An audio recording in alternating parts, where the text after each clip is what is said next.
Elle est maintenant solidement installée dans l'intimité d'Hitler et dans le national-socialisme.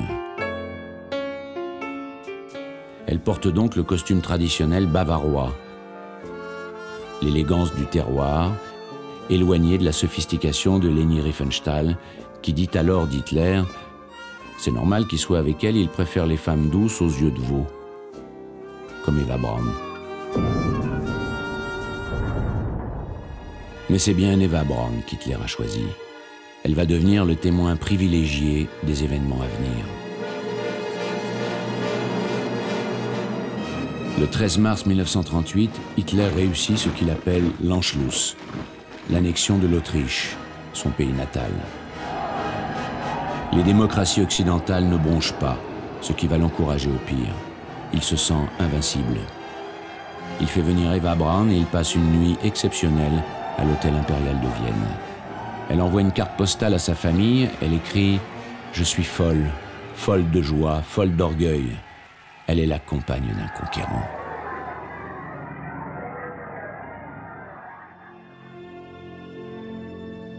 Elle le filme quand il retourne dans sa petite école autrichienne.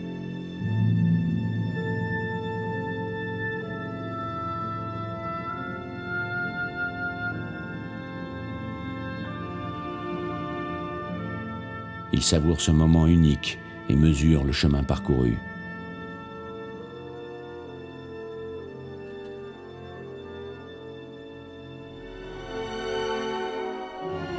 Le petit gamin souffreteux, le peintre raté, est maintenant comparé dans les livres scolaires à Frédéric II et Bismarck.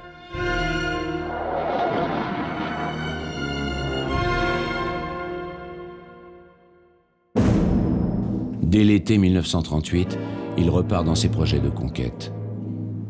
Il veut continuer à intégrer ceux qui parlent allemand et qui vivent encore en dehors du Reich, comme les Sudètes, des Tchèques d'au-delà de ces montagnes. Dans le grand bureau du Berghof, avec son incroyable baie vitrée qui peut s'ouvrir sur les Alpes, Hitler envisage la meilleure stratégie, avec Göring, l'un des grands chefs nazis.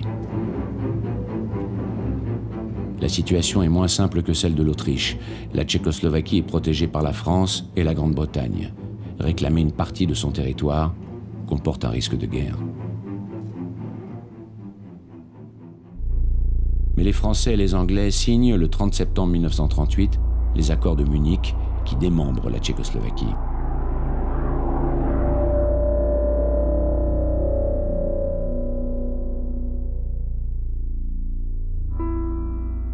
Hitler a réussi, mais il a frôlé la guerre. Il rédige un testament secret où la première et la plus importante disposition concerne Eva Braun. Une pension de 1000 marks par mois lui serait attribuée.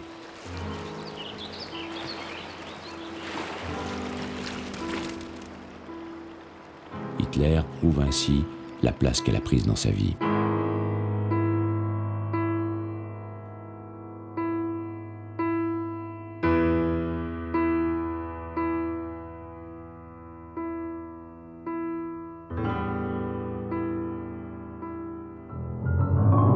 Il lui donne d'ailleurs une nouvelle preuve de considération en lui faisant aménager, à Berlin, un appartement dans la nouvelle chancellerie du Reich, construite par Speer, chef-d'œuvre de mégalomanie.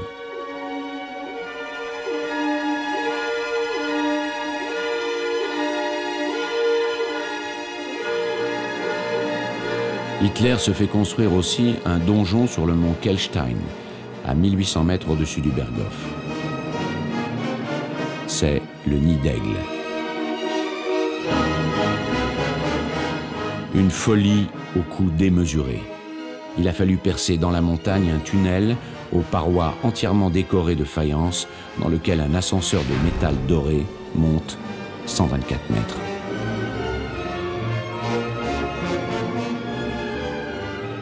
Il débouche sur ce cloître de pierre de taille où les dignitaires nazis amènent leurs enfants faire des cures d'altitude. Les grands criminels font beaucoup d'enfants, comme ils le recommandent à leur peuple. Ils feront de bons soldats, de bons SS. Gerda Christian, la secrétaire d'Hitler, s'assoit à la droite du Führer. À sa gauche, Eva Braun. Seuls les intimes ont le privilège de monter au nid d'aigle.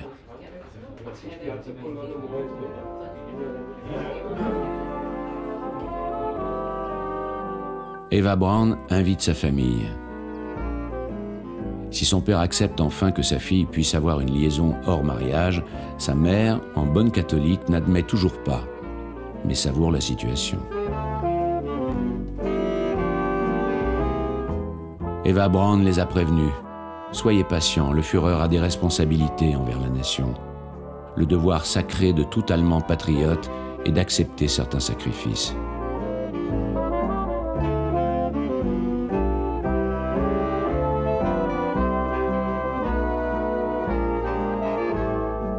Hoffmann, qui est, bien entendu, de toutes les invitations, surveille du coin de l'œil.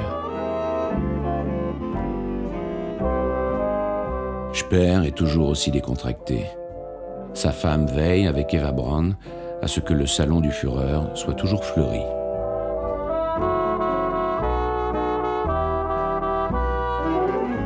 Une journée dans le monde des nazis heureux. Hitler est dans la seule période calme de son existence, une sorte d'entracte.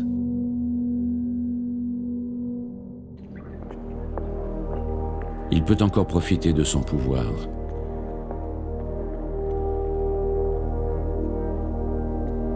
Il roule en Mercedes, sa voiture préférée, lui qui n'a pas son permis, sur les autobahns, les autoroutes, fierté du régime, en avance sur l'époque, mais encore déserte.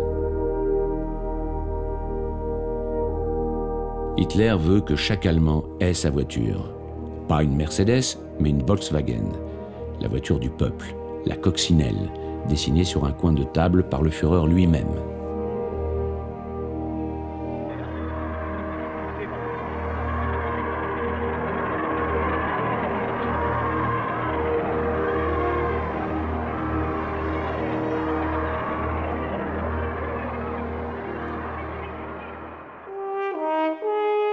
Hitler inaugure encore des salons de peinture, fier d'avoir débarrassé le monde de l'art juif, remplacé par l'art nazi.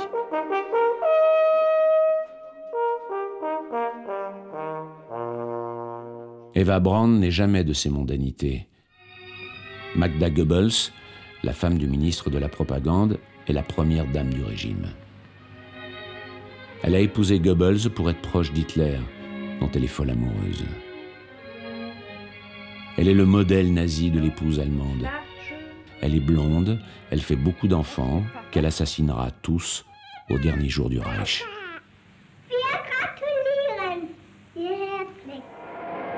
Alors qu'Eva Braun est toujours dans l'ombre, Magda Goebbels préside les œuvres de charité, inaugure le festival Wagner à Bayreuth, devenu le temple de la culture nazie. Magda Goebbels est la reine de cette nouvelle aristocratie de parvenus du régime.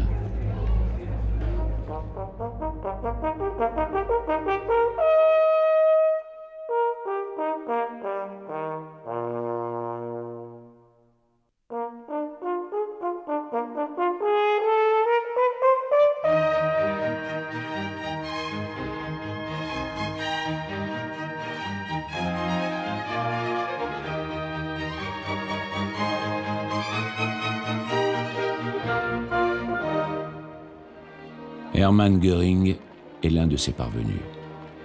Ancien pilote de chasse, héros de la guerre, nazi de la première heure, désormais maréchal et chef de l'aviation, il possède une immense propriété au nord de Berlin, remplie de trophées de chasse et de tableaux de maîtres raflés aux Juifs. Il reçoit Hitler, mais pas Eva Braun, car ce morphinomane n'en est pas moins puritain. Il n'invite pas les maîtresses. Le 4 novembre 1938, le baptême de la fille de Göring est l'une des rares cérémonies religieuses auxquelles assiste Hitler. Eva Braun n'est pas conviée. Les mondanités, elle les fait chez elle, avec sa mère, sa sœur Gretel et ses amis dans sa maison de Munich. Comme tous les Allemands, ils ne savent pas que leur destin est scellé. Hitler déteste la paix. Il a mal vécu le soulagement des Allemands après les accords de Munich. Il veut retendre la situation, revenir à Mein Kampf. Il l'a écrit. Il est venu pour faire la guerre. Pour faire la guerre, il faut la haine. Les Juifs vont servir à créer un nouveau climat de haine. Les choses s'accélèrent. Le 9 novembre 1938, Hitler et Göring ordonnent un immense pogrom qui portera ce nom sinistre, la nuit de cristal.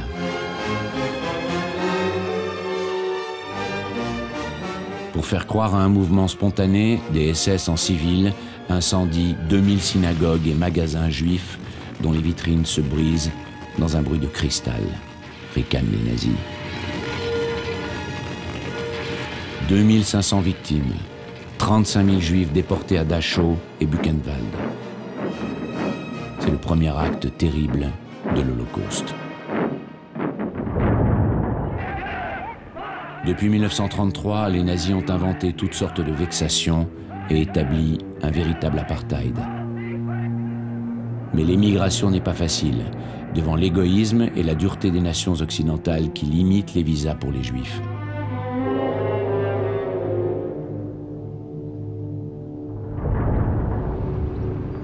Au Berghof, Eva Braun filme l'arrivée de l'envoyé spécial du roi Ibn Saoud d'Arabie, qui s'oppose à l'établissement des Juifs en Palestine et apporte son soutien au nazisme.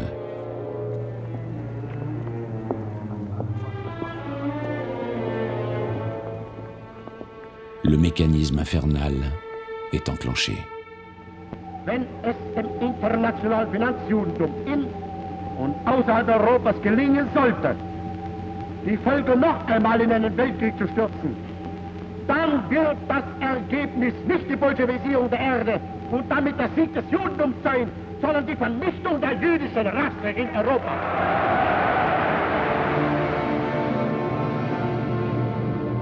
Le 15 mars 1939, Hitler envahit ce qui reste de la Tchécoslovaquie au mépris des accords de Munich.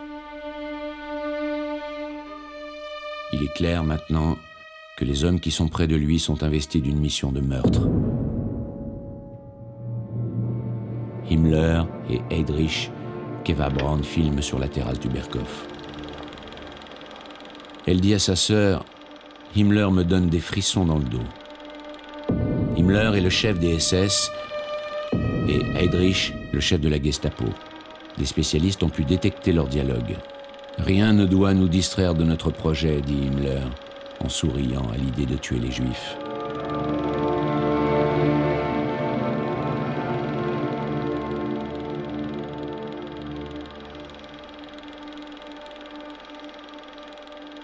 Pendant que se trament les horreurs de la guerre et de la Shoah, Eva Braun, toujours aussi indifférente, met en scène sa mère devant une agence de voyage de Munich.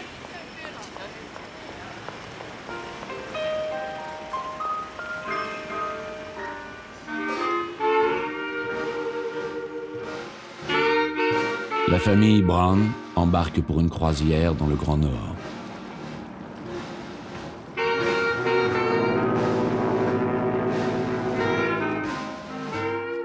Hitler a bien recommandé à Eva Braun de ne pas s'exposer au soleil qui, dit-il, provoque le cancer de la peau.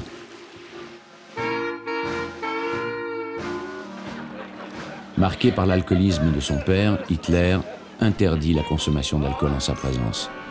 Mais comme chaque fois qu'il est loin, Eva Braun fait la fête.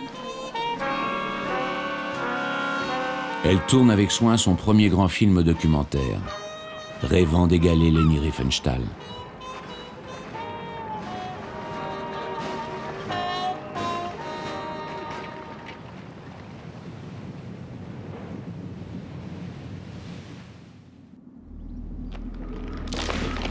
À son retour au Berghof, Eva Braun filme une atmosphère très différente de celle de son départ. Les SS de la garde sont en grande tenue, même les serveurs de la terrasse. Elle est alors témoin d'un tournant de l'histoire.